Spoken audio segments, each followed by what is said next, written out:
Сэлэнг аймгийн уугуул, Сэлэнг аймгийн сайхан сум буюу Хөдөл хотын иргэн Рав хэрэглэлгүй пауэрлифтингийн дэлхийн хошоо аварга Хүрэл чулууны утга хоёр ярилцах гэж байна. Энэ мундаг бярта залуугийн 440-д штангтаа сууж байгаа бичлэг сошиал нэлээд шууган тарьсан байна. Энэ залуу натурал болов спортын болж байгаа бүтэхгүй зүйлсийг тамирчид бид өөрсдөө л ярихгүй бол хинч бидний өмнөөс дуурахгүй. Допингийн сэдвийг ямар ч тамирчин холуур тойрдог. Энэ талаар дэлгэрэнгүй ярилцахыг хүссэн зочны маань эр зургийг үнэлээд та бүхэн энэ бичлэг эхлэхээс өмнө лайк дараад дэмжиж өгөөрэй. Тэгэхээр яах юм яг яагаад энэ төмрөөр юм хичээлж төмөр яагаад өгөөж? Тэг ерөнхий яг яагаад гэвэл би нэг 12 онд нөгөө машинтаа авчаад Эрдэнэтээс ирж чад аварт ороод би чинь 3 сар хэвтэрт бүр ингээд 3 сарын хүний хасарганд одоо нуруу нухсны ээлнээс ээлтэй хүртэл аим хүнд хэмтлээд тэгээд ерөнхийдөө бараг сумгаалах нь айгүй 2.5 кг-аас дэвш ачаах юм бол ер нь сумгаална болно гэл. Ер нь тийм хэмжээ онш тогтоод. Тэгээд би чинь 4 сард аварт ороод 7 сар наадмын үеэр имлэгээс гараад тэгээд гэртээ 1 сар бараг 9-10 сар болтын гэрт байж. Тэгээд сүүлдээ энэ нурууг чинь ингээл хөдөлж болохгүй ингэх тусмал бүр нийлхраа бүр. Тэгээд би 13 оноос ахвалаад ерөнхийдөө хөнхөн зүгээр нэг нурууны тасгал маягийн зүгээр нэг нурууа чангалаад ингүүл яад ингэдэг утгаана хөнгөн энэ нурууныхаа эмчилгээ маягаар хийгээл анх штан гэдэг. Тэгвэл бол би тэгж ята би 17 он хүртэл би бол нэг ч удаа суулт хийж үзэж байгаагүй, нэг ч удаа газраас таталт хийж үзэж байгаагүй. Ерөнхийдөө би яг 13 оноос 17 он хүртэл юу голт үйд гэсэн гэхээр ерөнхийдөө наклаа, нурууны наклаа. Тэгээд мөр хийдэг ус. Цээж олигтой шахалт гэдэг. Олигтой цээж шахаа, цээж чинь бас нуруунд амар ачаа өгдөг, нуруу өвддөг гэсэн болохоор. Тэгээд ерөнхийдөө яг мөрөл хийдэг ус. Түүнээс бол хүл хийдэг байлаа, нуруу үйдэг байлаа. Тэгээд мөрний тасгалт хийдэг ус. Тэгэхээр яг тухайн үед нуруу чи өвдөж эхэлж байгаа үед чи энэ апрессанд ороогүй юм тий. Тий, апрессанд ороогүй. Ямар шинж тэмдэг үүссэн? Ямар зовир байсан чам? Ер нь бол тэр зовир бол ингэдэм юм лээ. Тэр яг тухайн эмнэлэг төвчж байхад бол би яагаад орноос үндийж болдгоо гэсэн хэрэг орноос үндийхээр л энэ тархиндаас гинт авчихсан бол орноос үндийхээр л толгоо эргээл ундаг гэсэн. Тэр нь тийм болваа. Нуруунд бол юу ажиллахгүй, ихч сууж болохгүй. Ихч суух юм бол ингээл нуруу чилэн. Тэгээ яг одоо ингээд сандал дээр оолж ингээд хөвтөйхэн бас нэг 12 минут сууж болохгүй. Дан нэг юм наалж хоошоо хөвтөх ч юм уу. Эсвэл бол нэг тийм зовөр бол амар. Тэгээд одоо эмчнэр чамайг ингээд хориглочоод тахсан чи яагаад ингээд тийм хүнд юм өргөөд ийшээ орсон юм. Тэгээд одоо чи бүр пауэрлифтингийн спорт руу яваад орсон юм шиг. Тий, энэ бол юу юм? Миний бодлоор зүгээр сонирхлын журмаар эхлээд энэ спорт би өөрөө зүгээр бичлэг үзээд YouTube-оос үзээд ийм спорт ингэдэг гэд үзээд одоо 13 оноос хойш ерөнхийдөө нэг судлах маягийн юм ятгсан. За 13 онд юу болоо. Гэхдээ би бол яг тэр одоо нэг хэрэглэлтэй төрлөө нэг сонирхтгүйс. Яг нэг рав гэл одоо сүүлдээ рав буюу хэрэглэлгүй төрлөө хичл үзт. Тэгээд тэрүүнээс яажаад энэ чи 15 он билүү 14 оноос энэ IPF холбооч нь хэрэглэлгүй рав классик гэдэг төрөл гарч байгаа. Тэрийг нэг 15 онд л 16 онд анхны улсын аварга нь болж байгаа. Тухайн үед бас би ч нь бол ерөөхдөө яг миний жим бол одоо яг штанг өргөж эхлэхэд бол би нэг 78 кг чантай байсан. Тэгээд би ер нь одоо 13 4 оноос ахвал ингээ хийгээд миний биеийн жим бол нэг 87 90-ийн төгсөж ирж байсан. Тэгээд би ерөнхийдөө нэг хасах 90 кг-ны тамирчдын юу ерөнхийдөө ингээ судлаад тэгээд ерөнхийдөө штанг хийхин хэрээр бас чиний мэдэл нэм хасах 100 болцсон л явж байсан. Хасах 100 90-ээс даваа явцсан. Тэр нэг жил болгоны тэмцээнийг үзэж яваад би 17 онд анх энэ IPF рав классикийн чинь 3 дахь жилдээ илүү 2 дахь жилдээ илүү болж байсан. Тэрэнд би нэг анх орж ирсэн. IPF болоод орж ирсэн. IPF тий. Тэр бол 17 онд би анх тэр рав классик гэдэг төрөлд ороод анх би тэр төрөлд орохдоо би юу яатчихсан. Тэр одоо хувцас хэрэглэл одоо тэр өвдөгч мүдвч юу яадаг ч мэдтгүй, буганы кист гэж мэдтгүй, нурууны бүсч гэж юу ч мэдтгүй. Ер нь нэг зүгээр нэг сонирхлоор л дахиад орсон тийм нөхөс. Тэгээд одоо тэрийг би сандын тэр өвдөгч ийм юм хийгээдсэн. Би одоо энэ дархны төрөөгээд одоо ундаг бас дархны пауэрлифтинг бас цагтаа өнгөлж явж байгаа. Одоо ч зөндөл мундаг шавнар бэлдээ. Тэр төрөөгээд багшлаар би анх бас 16 онд би бас манай хөтөлч нь дархантай ойрхон байдаг болохоор аль ойрхон байгаа. Тэгээд судлал энэ төрөөгээд юм мундаг багш байдаг гэж. Тэгээд би анх төрөөгчлөөр очиод би ингээ пауэр гэдэг юм спорт ингээ хичээлэх гэсэн ингэсэн тэгсэн. Өө за болно хамгаалгацсан ингээд хувц өнрөөсөд зааланд ороод ирсэн чи. Би ямар ч тийм одоо хувц юу ч мэдэхгүй юм чи. Тэгээд ингээ ороод өөдгөл нурууны бүс байдаг юм байна. Ийм хөлний ийм өвдөгч байх хэвээр, ийм юм байх хэвээр, боолт байх хэвээр. Ийм бол энэ чинь хүнд спорт. Нэг битч юм чинь бол одоо эргэлт юм гэдэг юм байхгүй. Тийм болохоор чи юм хэрэгэл юмтай болж ирээ. Тэгсэн чи би чамд хичээл юм зааж өгье.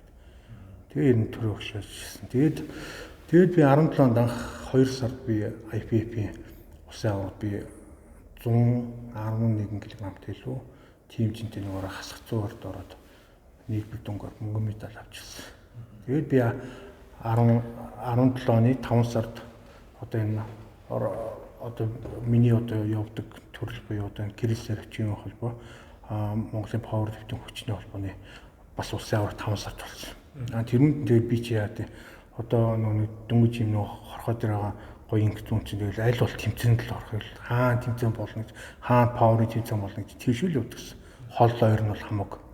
Тэгээд би пауэрын тэр тэмцээнд бас тэмцээ чинь би чинь хасах 125 кг-ийн жинд ороод би төлчлөө яалаа.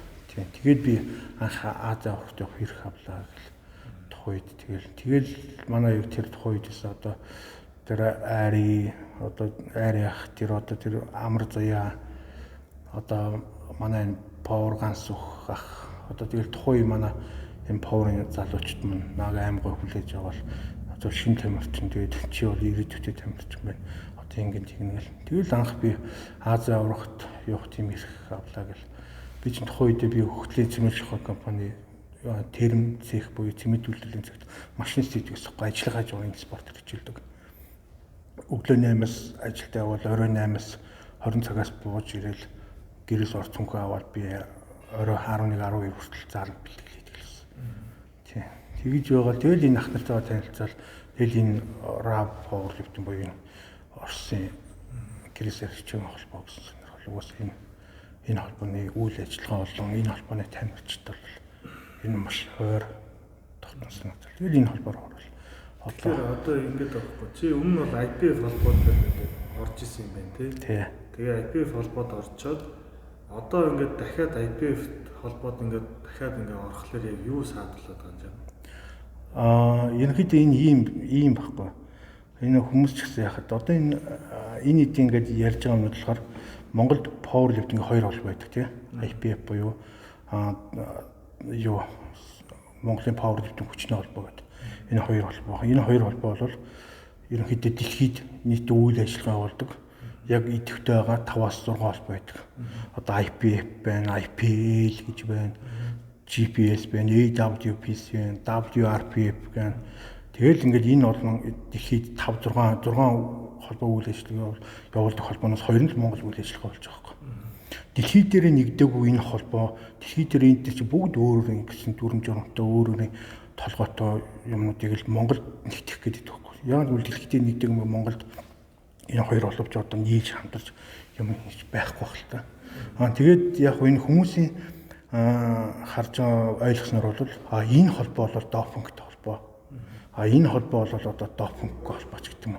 Тийм юм. Одоо монголчууд ингэж ярихаас чи тэр холбооны тамирчин, энэ холбооны тамирчин гэж ярихын оронд шууд л чи допингтэй холбооны тамирчин, энэ бол допинггүй холбооны тамирчин гэдэг тийм ер нь буруу ойлголт төр толгой угаацсан байлээ л да. Одоо ер нь өөрсдөө тэр хүрээлэн хүмүүсийг болон доороос гарч иж байгаа залуу тамирчид бол тийм толгойг нь угаацсан. Наа чи допингтэй.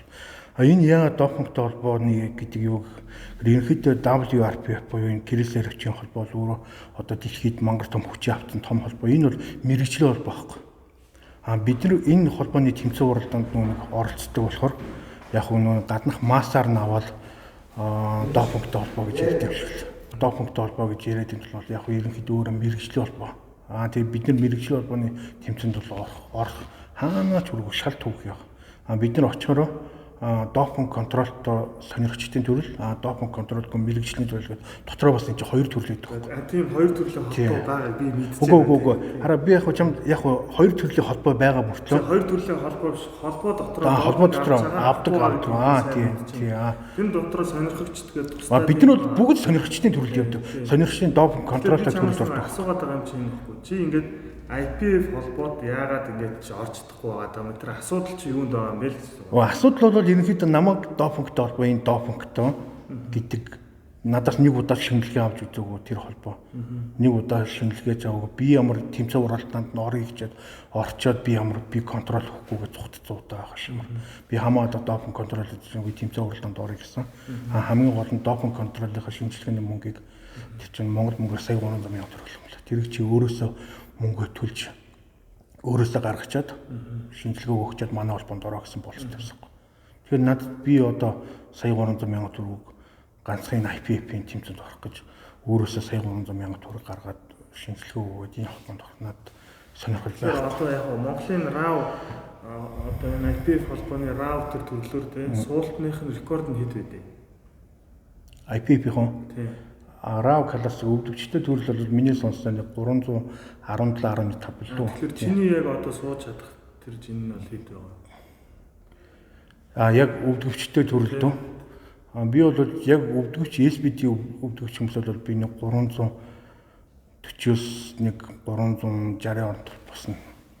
Энэ тэгэхээр дэлхийн рекорд юм уу? Мэдгүй. Би бол тэр Монголын рекорд юм уу? Монголын рекорд байхгүй. Монголын рекордын тийм Монгол бид нар бол манай Монголын power lifting-ийн тамирчид бол дэлхийг ярих зүгээр. Дэлхийг ярих юм бол ойнгоо бол тэр нь зүгээр л энэ тоон манайхан бол ер нь зүгээр тийм шүү дээ. Тоон дотроо л яваад гадагшаа гараад тэр тэмцээн уралдаанд яагаад одоо танаа сая би энэ юу үзлээ шүү дээ.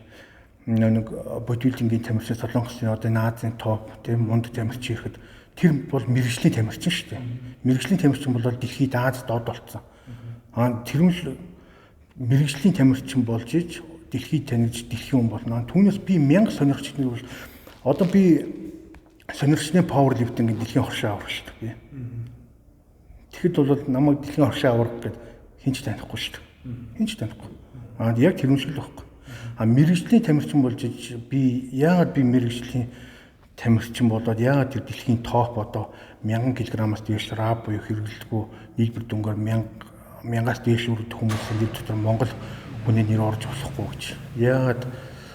Яг Монголоос тэгээд бас нэг power lifting-ийн тийм мундаг тийм тамирчин төрс болтгүй мэ гэдэг юу яагаад байгаа юм. Гэхдээ энэний тэр бол яг одоо миний нэг хийж байгаа үзүүлэлттэй ярихаар хүмүүс дан тэр допинг контрол допингийн төлөө холбож ярьдаг. За IPF холбоод чамд ороход те. За IPF холбоод орж одоо тэмцээнд оролцоход чамд ингээд сая 300 сая төгрөг өгөөд тэгээд тэмцээнд орж олно гэж хэлсэн юм ба шүү дээ. Тэгэхгүй бол чамд итгэхгүй байгаа юм байна. Зөв ойлгож байна. Тэгэхээр тэгээ эргэлзээгийн тайлахын тулд чи тэр мөнгөний олоод тэгээд тэр холбоонд ороод одоо улсын аврагтанд төрүүлжүүл тэр асуудал нь юунд байгаа та? Окей, яг одоо бол би чанд яг ингэ хэлэхэд яг 18 оны 11 сард 10 сар үед 8 сар үед тийм яриа өрнөсөн. Яг тийм холбоо юм. Тухайн үед бол би одоо ажилласаа гараад жил ажилгүй явчихсан. Надад бол яг санхүүний одоо тийм одоо нэг сая 300 сая төгрөг өөрөөсөө гаргаад өгөх юм ямар боломж бол байгаагүй. Одоо ч бас сая 300 сая төгрөг би гаргаад өгд. Надад боломж муу байгаа. Санхүүгийн талаар одоо хүртэл би яг эрхэлсэн ажилгүй зөвхөн яг power lift буюу спортод энэ амжилт гаргахын төлөө бэлтгэж явж байгаа юм байна. Түүнээс би ямар нэгэн компани аль нэг юуны ивэлд орж цалин аваад явуулсан бол тэр бол надад асуудал биш байна. Би тэгтээ тэрэнд нэг болц тавьсан. За хамаалгаа би ингээд үршөр тавиад хүн амтнаас ч хамаагүй би зээлээ сая 300 босоод би шинжилгээ өгье. Тэгээд одоо янз бүрийн илүү ингээд яхад танаа холбоо надад одоо нөхөө болгоо маягаар ингээд өгвөл хамаалгаа би яг үнэнгээл над би одоо ингээд жил гараа ажилгүй явцсан. Тэгээд би дээрээс нь бас ийм банкны ийм мөнгө төлтгөө тэгээд надад одоо бол мөнгө төгрөг өгөх боломжлоо. Үнэндээ ингээд байгаа бол би хамаалал би хүн амтнаас зээлээ ингээд босгоод шинжилгээ нүгье. Тэгээд шинжилгээний хариу гарсны дараа танаа холбооноос надад яг ингээд өгөх юм бол хамгаалах гэсэн. Тэгсэн чинь бол тэр холбооноос бол тийм өгөх тийм боломж авахгүй гэсэн. Тэгэл би за тэгвэл тэгээ тийм холбоо байхгүй бол тэр хүмүүс одоо надад ингэх багт би тэгээ заавалчгүй сая 300 сая төгрөг өгөөл тэр холбоонд орох гэдэг надад шаардлага байхгүй шүү. Тэр хүмүүс намайг хүнд нэгт намайг үнэлэхгүй байна, хоёрт за нэгт итгэхгүй байна, хоёрт би итгүүлээгээд ингэхэд бол тэгээд миний тэгэхээр чи 400 орчим килограммжинд суулт гэдэг те. Тэгэхээр чи 400 кг-ын суудаг. Тэгээ чи энийг бол натуралаараа 400 суудаг гэж хэлэх гээд байгаа юм тий. Тэгэхээр одоо жишээлбэл чи тэгээд одоо 400-аар ингээд натуралаараа сууж байгаа юм чинь одоо чамд бол айгаад ах юм байхгүй шүү дээ. Байхгүй. Тэгээд байхгүй юм чинь жишээлбэл бол одоо Монголын пауэрлифтингийн холбоо буюу IPF холбооны удирдлагууд магадгүй үзэх юм бол энэ хүнийг одоо оруулаад тэгээд одоо юу гэдэг шууд шинжилгээг нь аваад ингээд одоо явуулвал одоо бас болохгүй юм байхгүй гэж бодоод байгаа байхгүй. Тэрөө чи тэгээд 400-аар ингээд натуралаараа сууж тэр үзүүлэлтийг үзүүлж чадчих юм бол дэлхийд бас нэлээд өсөлтөх боломж ч гарч ирнэ шүү дээ. Тийм үү. Тэгэхээр хэрвээ чи үнэхээр яг ингээд натурал гэж өөрийгөө яг ингэж хэлж байгаа бол тэр одоо энэ IPF холбоо зөв шинжилгээг нь аваад энэ хүнийг одоо оруулчихад бол буруу юм бол байхгүй гэж бодоод байгаа. Миний хувьд бол тийм. Гэтэ одоо болохоор яг чийдээр яриа гэснээс бас ганц IPF гэдэг. Яа заавалч IPF гэдэг. Миний зорилго бол би бол өөрөө одоо бол яг жинхэнэ байгалаараа дотор бол одоо нэмэгдэл уургийн амин тэмэрэл би явж байгаа. Тэрийг миний дэлгүүрээс авдаг бүтээгдэхүүн авдаг найз нөхдөд бол надад бэлтгэл хийдэг хүрээний намаа мэддэг хүмүүс л мэднэ. Хүндлэн хүмүүс бол мэдэхгүй. Надтай нэг удаа бэлтгэл хийж үзээгүй хүмүүс надын талаар янз. Миний зорилго бол би бол IPF-д орох тийм надад бол сонирхол байхгүй. Би IPF би мэрэгжлийн холбоонд үзэж. Мэрэгжлийн одоо Arnold Classic гэх тийм мэрэгжлийн холбооны WRPF мэрэгжлийн про тамирчдын тэр үзүүлэлтийг үзүүлэхэд бол гэхдээ би миний нас нэгт болоог байна. Хоёрт би одоо энэ тэрүүнд юу аханд бол цаг хугацаа мөнгө санхүү амар их. Би энэ шиг судалсан.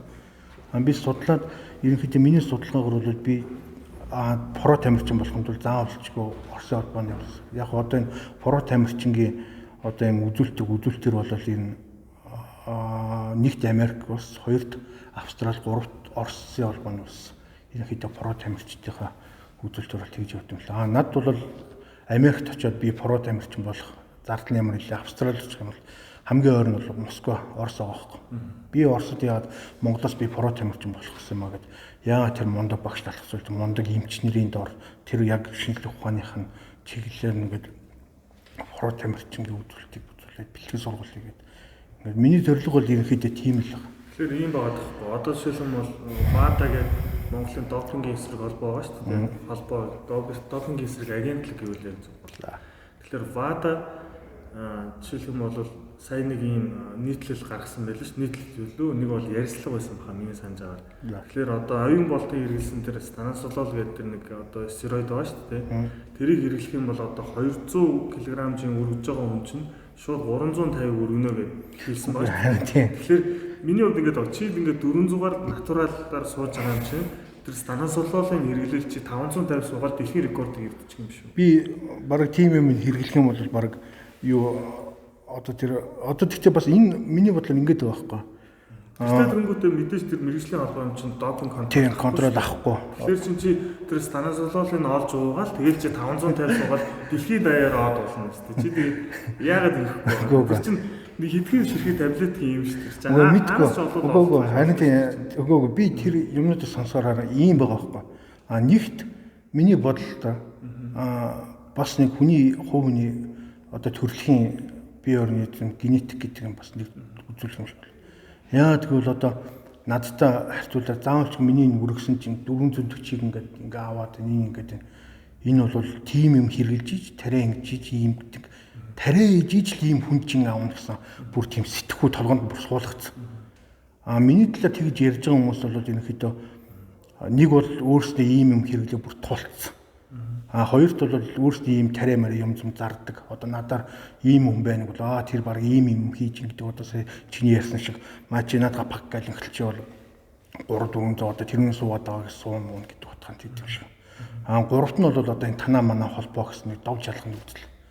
Уг нь бол Монгол хоёр холбоо байгаад хоёр холбоонд танаа манаа гэж талцахгүйгээр бид нар чинь гараад нэг л Монгол гэдэг нэрэл оворлогдсон шүү дээ. Түүнээс одоо тэр холбооны тамирчин, энэ холбооны тамирчин тэдний допинг гэж ярьдаг шүү дээ. Гараад бид нар Монголиа гэсэн нэг овгоор л явдаг шүү дээ. Тийм болохоор уг нь хоёр холбоо байгаад хоёулаа үйл ажиллагаагаа хийгээд ингэ явахаар тамирчид тэмцээнээс тэмцээний оронд чанарчаад уг нь чанарчих тийм юм. Сая сүүлийн хэдэн жил бол Powerlifting тэр Монголын хүч тамирын нэгдсэн холбоо 16 онд байгуулагдаад үйл ажиллагаа явуулж ирсэн. 2 жилийн дотор бол 18 хүртэл Powerlifting спорт хичээлдэг хүмүүсийн тоо эрс үссэн. Нэгт эрс үссэн, хоёр тамирчдын үзүүлэлт нь бас эрс үссэн. Яаж юм бэ? Эдгээр чинь ойрхон тэмцээн бодож явж байгаа. Тэгэхгүй тэгэл жилд ганц улсын авраг болно. Жилд ганц аймгийн авраг болно. Нөгөө хүмүүс ажлуудыг явж байгаа нэг ганц сар юм бол нэг 7 хоног бэлдээл уртдаг шүү дээ гэсэн дээр. Түүнээс яг шовтон ингээд ийм 1 жил юм ингээд 2 жилийн бэлтгэлтэй хийж аваад жилийнхээ форм гүйж аваад ордо тамирчид Монголд ховор шүү дээ. Яалтчгүй тэр нэг ардаа айхайцгүй арын даатсан компаниудын тамирчин болцсон нөхдүүд юм гэсэн. Манай чинь тийм байхгүй. Одоо чи энэ хоёр холбоо ингээд хоорондоо нэгдэх гэж яриад байна. Энэ хоёр холбоо бол яагаад ч нэгдэхгүй. Яагаад гэвэл тийм нэгдэхгүй. Энэ түүхийг бол би мэднэ. Бол WRP холбоог чинь Кирилл Сарач өөрөө үүсгэн байгуулж гаргасан баггүй. Тийм мэрэгжлийн холбоо. Тийм мэрэгжлийн холбоо ч юм уу. Нөгөөдгөн ч гэсэн мэрэгжлийн тамирчид л ялгаа байхгүй. Нэг нь яг допинггүй ч гэдэг юм уу контролтой. Яг IPF бол маш нарийн допинг контролтой байхгүй. Нөгөө WRP бодвол яг WRP тухайн үед орж исэн Оросын маш том тамирчид тухайн үед ингээд IPF-ээс жигдсэн баггүй. Жигдэр одоо Кирилл Сарач гэдэг юм уу, Маланич гэдэг юм уу, Белкин гэдэг юм. Эдгээр чинь жигдсэн хүмүүс WRP холбоод орж байгаа. Энэ гэхдээ буруу юм бол байхгүй. Яг тэгвэл WRP холбоонд манай хүмүүс чинь дэлхийн хэмжээний од болж чадчих байгаа байхгүй. Дэлхийн хэмжээний тамирчид болж чадчих байгаа. Одоо жишээлбэл бол энэ гурван нэрийг хэлэх юм бол танихгүй юм бол нэг ч байхгүй. Дэлхийд бүгд тань одоо хүчний спортоор хичээлж байгаа.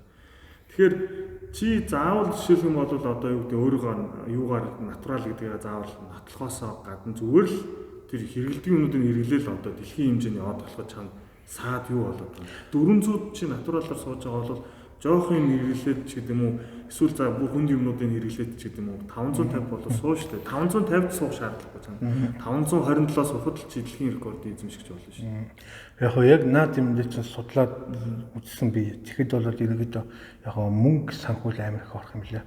Одоо би жилийн хугацаанд баг Оросд амьдрын тэр мундаг тамирчдын тамир дасгалжуулагч бүрхүүл бүтэн баг ажиллана ш нь. Тэр дасгалжуулагч байна. Одоо тэр эмч байна тий. Одоо тэр тариа юм зам хийдэг. Бүр ингээ баг ажиллана. Тэгээд тэр их баг зарцуулах мөнгө надад нээлж би яагаад энэ хугацаа шаарддаг юм гэдэг. Энэ хугацаанд чинь тэр мөнгөө цуглуулах байхгүй. Тэг хичнээн сая төгрөг байд. Тэрийг нь цуглуулж тэр юм ингэсэн өнөө л очиод би про тамирч ингээл мөнгө яриад очихгүй бол одоо ингээд гуяа ганцуулчихвал би нэг 440 авч ирсэн ингээ очиод бол наа. Ер нь одоо монголчууд ч л дотроо нэг тэр пүү хаа инглиш хэлээд нэг Оросын захын нэг штанг гэдэг бацааны л өргөдөг жингүүд шүү. Манай Монголд пүү хаа гэдэг байгаа жингүүд бол юм гэдэг. Тэгэхээр миний бодлоор бол ийм байгаа байхгүй. Одоо шилэн бол чам цагуужил дутуу байгаа гэж шүү. Тэгээ чамаа хүмүүс танихгүй байна гэдэг юм шүү. Тэгэхээр ийм байгаа байхгүй. IPF холбоо Монгол тэмцээн зохион байгуулж байгаа заяа. Ганцаараа тэмцээн зохиолж байгаа. Нөгөө одоо WRP-ийн холбоо тэмцээн болохгүй байгаа шүү. Тэмцээн болохгүй. Тэгэхээр ганц холбоонд тэмцээн зохион байгуулж байгаа юм чинь тэртээ юм чинь натурал юм чинь тэгээд IPF холбоонд маш олон тэмцээнд нь араас нь ороод одоо улсдаа дөрвөлээд Аздаа дөрвөлээд тий. Тэгээд дэлхийдээ ингээд яваад ингээд тахлаар чинь чам тэр спонсорууд ч орж ирнэ шүү дээ. Эхлээд чи Монголдо танигдчихиж гэж хэлэх гээд байгаа байхгүй. Түүнээс биш чи одоо зүгээр ингэж яриад би 400 сууж байгаа юм чинь би дэлхийн хэмжээний тамирчин болно гэх юм бол хинч чамайг спонсорлохгүй шүү. Миний харин яг чиний наад чи өөрийгөө чи харуулах хэрэгтэй байхгүй юу? Тэгэхээр би л яг нүүлгэл яг энэ холбоо гэж яах надад заавалч энэ холбоонд орох тэр холбоонд орох гэсэн. Одоо би бол өөрөө яг энэ Монгол улсын иргэн уг нь бол Монгол улсын иргэн Монгол улсад болж байгаа иргэн хувийнхаа хувьд бол аль ч тэмцээн уралдаанд орох бүр эрхтэй байхгүй. Тэгтэл миний эрхийг ингээ хязгаарлаж байгаа. Би хамаагүй тэмцээн уралдаанд нь орчоод медаль авчаад би допинг контрол шинжилгээг өгөхгүй цухтаах нь ч юм уу би өгөхгүй гэдэг байгаа тийм юм байсан бол хамаалах. Тэгвэл би одоо IPF гэж ярмаа байна. Миний зүгээр гол зорилго бол яг зүгээр одоо 20 хэдэн жилд бол зүгээр дугаал зүгээр бэлтгэлээ л гэж. Зүгээр дугаал бэлтгэлээ. Түүнээс би нэг заавалж улсын аврагд орж төрүүлэх гэл ингээл. Одоо улсын аврагд зөндөө хэдэн жилчгнээ дараалал төрүүлсэн байж л тэднийг хинч танихгүй шүү дээ. Тэр клубийн нөтөдөл танд юм уу гэхээс түүнээс гадагш гараад энэ нэг хот хөдөөр сумдуудыг яваач хинч танихгүй шүү дээ. Манай Монголд ч яг энэ пауэрлифтинг спортыг ойлгох бол одоо миний бодлоор ингээд анзаа Монголд яагаад хизээ пауэрлифтинг спорт хөгжихөөг бол мэрэгжлийн тамирчид болсон л хөгжинэ. Одоо бидний юу вэ?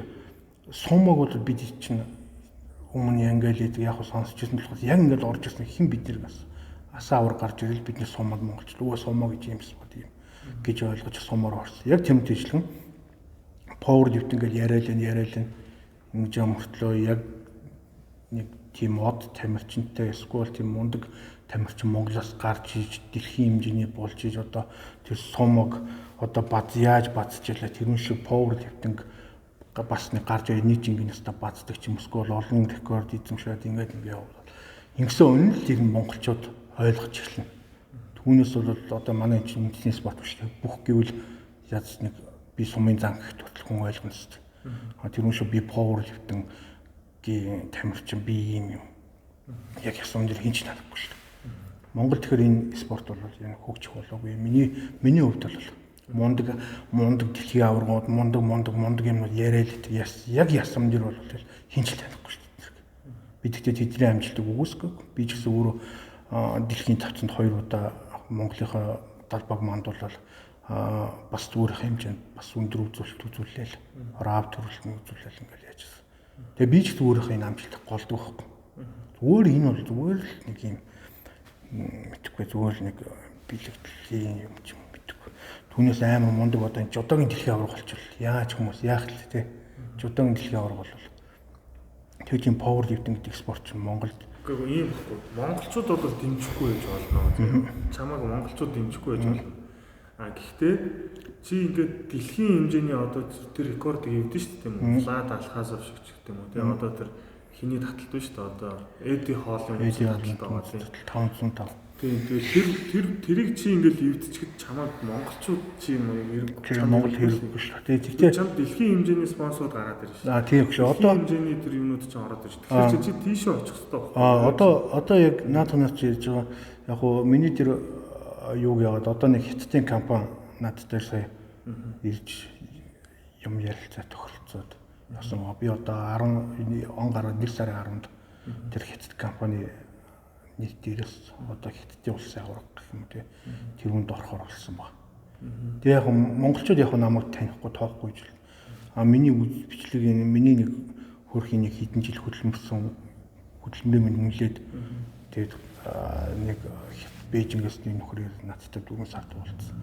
Тэгээ өөрөө чинь бичлэг гэсэн манад бол ийм пауэрлифтинг одоо хятадд ийм төрлөөр. Тэгээ би хэлсэн би бол ийм сонирхчдын буюу допинг контролт англид үздэг сонирхчдын тамирчин.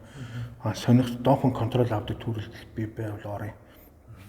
Допинг контрол одоо мэрэгжлийн төрөлд бол би уусаа хамчихгүй гэдэг үнэн л сэтгэсэн чинь хятадд бол пауэрлифтинг бол тийм допинг контрол авах гэсэн тийм юм байдаг юм ба. Манад бол одоо хөгжиж эхэлж байгаа.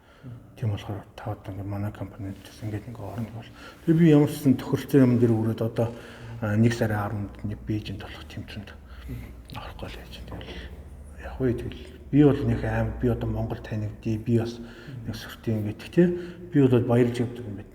Манай одоо Сэлэнг аймгийн одоо засаг дарга Оргил ах байна. Манай хөтлөөс гарсан даншиг компани захирал анх жаргалах байна. Тэгээ Монголын эмэгтэйчүүд холбооны тэргүүн. Сэлэнг аймгийн эмэгтэйчүүд холбооны тэргүүн өнөр бол өргөж. Сэлэнгийнхаа яг мундаг бизнесмен болон одоо энэ манай Эрхэнбаяр аварга ах одоо ингээл дэмжинэлт хийдэг манай тань мэднэ энэ хүүхд ингээ яваад идэг. Ингээд өөрийнхөө бор зүрхээр ингээ яваад идэг. Ийм тэмцээн уралдаанд би ингээ явах гэсэн юм ах ич нараа гэхэд бол надад бол тэд хийдэж замын зардал ирж очих бүх юм маань зардал юм дагаал явал. Тэгтээ бол би энэ нутгийнхаа ах ичнээс маш баярлж байна. Тэгтээ би яг Монгол заавал огт дэмждэг үү шүү. Тийм огт дэмждэг үү. Тийм яг тулаал одоо би тэмцээн уралдаанд явлаа гэхэд бол хитэн талаас баг ингээд яачдаг ах гэж нэр. Тэгээд тэднийхээ буянтал би одоо Москва, Санкт-Петербург хотод болсон ингээд тэмцээн уралдаан гадагшаад тэмцээн уралдаанд явдаг.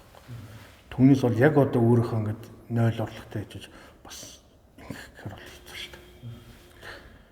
Тэгэхээр за магадгүй чамаа ингээд IPF холбоод одоо дахиад оруулахгүй дээ сая 300 төгрөг 1000 төгрөг одоо нэхэд ээж магадгүй л дээ тий.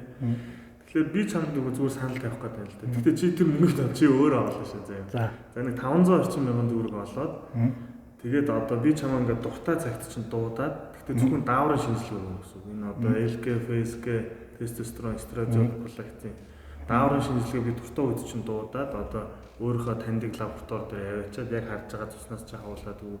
Чи тэгвэл зөвшөөрөх үү? Зүгээр хизээш дуудсан үед чинь тэр бол ямар ч асуудал байхгүй.